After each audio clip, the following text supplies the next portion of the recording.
So the X-Men Apocalypse trailer came out and it's great. Right? Right? Right?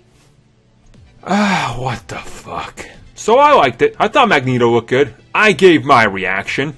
But if you jump over to our fancy Facebook page, I asked you guys, what did you think of the trailer? And apparently, just like with the Batman v Superman trailer, I'm in the minority that actually thought the trailer was pretty good for the world it's trying to represent. You know, Singer's X-Men, that black leather sex fetish he has, or whatever. So you guys did provide a lot of comments here. The typical one seems to be is, why isn't Mystique actually Mystique, and why is it just Jennifer Lawrence, which we'll talk about later. Mitch, one of our own on the CBC, actually had a very good post about calling it just a generic action film, and actually a lot of people seem to agree with what he was saying in there. Most people just seem to be saying that coming out after all the other trailers that it just kind of felt underwhelming and it just kind of looks like, you know, a dull, boring action flick. A few people did like it but have a lot of gripes with it, and it seems to be that most people just kind of know it exists but aren't really, you know, neither way excited nor not excited for it. They're just kind of like in the middle. So looking at that, I think one of the most interesting parts, which everybody seems to be griping at, is of course, why is it just Jennifer Lawrence and not Mystique?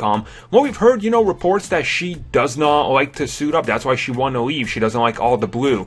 And it would kind of be against the character if it is true that maybe she's going to resent the mutant ways and what she's doing, which, come on, it's Raven. We know she likes to be in that skin, which would be pretty terrible. And I think a lot of people are trying to catch up onto that in hopes, you know, that that isn't true. So I think a lot of negativity is coming from that aspect of it. The other one, of course, is that it kind of looks like a generic action flick. And while I do agree with that. I mean, the movie is called X-Men Apocalypse. Now, obviously, Apocalypse to us is the name of the mutant, you know, that's what we know him as. But the general audience, I think, when they see Apocalypse, they're thinking of a apocalyptic movie. Everything's going to be destroyed. And this trailer definitely sold you on that. But the trailer also, as many of you mentioned in there, also sells you on how simple of a movie it is, really. And you can pretty much tell that everything that's in the trailer is the entirety of the movie, where there doesn't seem to be there's anything else that's hidden besides Wolverine.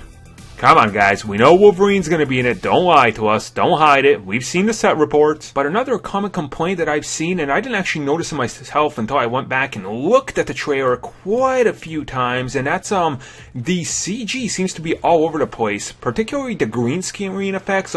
Specifically, you know, when you look at them flying or stuff moving around, they look very, very cheap. And I think a lot of people are finding this concerning, especially when we just had, you know, Fox bring us the Fantastic Four, which had some of the worst CG and blue screen / green screen on this side of the goddamn planet. I mean, it's hard to believe that a high, you know, budget studio movie could look that bad, but it did. So in the end, I guess you guys are left to tell me what you thought of the trailer, so let me know down below, and we'll see how it fares, and we'll talk about it on the next podcast. So thank you for watching the video, and if you guys like what you saw, don't forget to like and subscribe, and if you haven't already, check out some of these other great videos we have on the channel. Just click the annotation right there, it'll take you to them. Thank you for watching, guys, and have a good one.